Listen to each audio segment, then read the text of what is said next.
Welcome to Mystara, and today, as you know, time is comprised of wibbly-wobbly, timey-wimey stuff. Unless, of course, you're talking about Mystara, then it's plotty-waddy, hooky-wooky thing. Of all the big D&D settings, none have as much time travel as Mystara does, with an entire module series centered on the premise of time travel. Then throw in artifacts capable of time travel, make it a requirement to obtain immortality in at least one path, and of course, devote an entire sphere of power to the concept of time, and you've got tons of potential for time travel. I'm Mr. Welch, and we're dialing up Napoleon as we hit 88 miles an hour in the TARDIS. It's time to talk about time travel. First and foremost, a warning.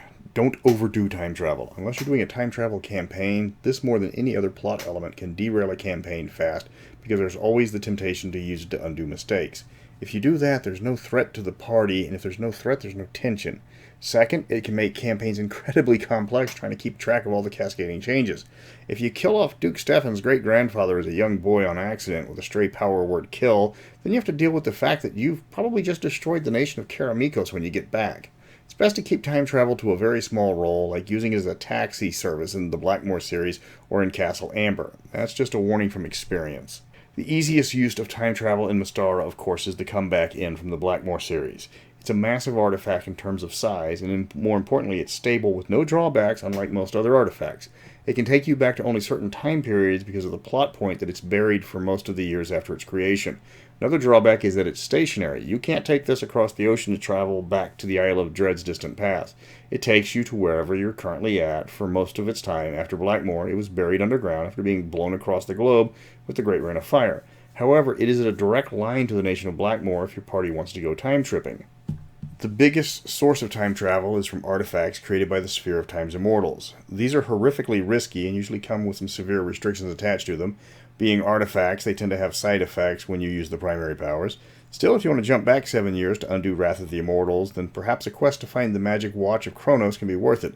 The artifact would probably be a one-shot MacGuffin, but there's so many Immortals of Time that they love to make artifacts to increase their sphere's power. When the Immortals want to cheat, they can create portals back to certain times, often used to send parties back to a certain area to fix something in the timeline that offends the Immortal. This is the case with the module Castle Amber, where the Immortal Rad, despite being an Immortal of Energy, requires the party to travel back in time to undo the damage created by his insane family. This serves as a huge plot hook for tons of adventures, even just for a single story. The party comes across a mysterious location. Once they're in, they can't get out until they solve the mystery. The sheer number of adventures is staggering, both in the past and the present. You've got a ton of famous historical events that the party would love to take part of. Help save Thyatis from the Alphatian Spike invasion by encouraging Thincall that this is his time. Take the Shadow Elf leadership forward in time to see the devastation that their ill-fated plan will cause. Undo a Mind Flayer invasion by pushing them back through the portal that started the invasion as soon as it opens. And of course, keep Alphatia from sinking into the ocean. Again, don't overdo this. Retconning things is hard to do right. It's best to have the party to see or hear about something that's already happened, and then have them go back to undo the worst parts of those events. If you're looking for villains to throw against the party, then look no further than the Ord. They are already time-traveling baddies with future technology giving them infiltration powers and boosting their desire to change the past to benefit their future. They were a one-shot monster back in the companion module where Chaos reigns, but they're easily one of the most identifiable monsters in Mystara. If you want to throw the party for a loop, set them on an adventure going all over the map and use the Temple of the Frog from the Blackmore line.